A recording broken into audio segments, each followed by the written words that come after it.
paano mag-set up ng model, baguhin yung mouth open kasi gusto ko yung yung paggalaw ng mouth is mas accurate siya pag nagsasalita ako. Parang may konti siyang delay. By default, yan yung nakalagay, mouth open. Napalitan ko siya ng voice volume plus mouth open. So every time na may volume sa mic ko, susunod siya. Dito natin nila set yung mic. So dito sa settings, set ko lang yung mic ko real quick. Ha ha ha. Ganun ako mag-test ng volume.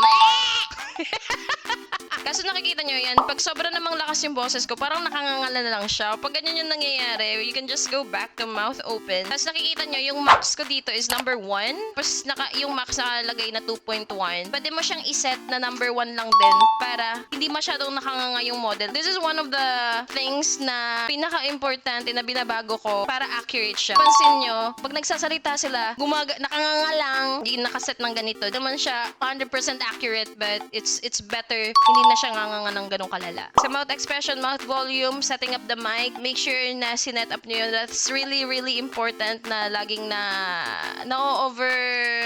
overflow.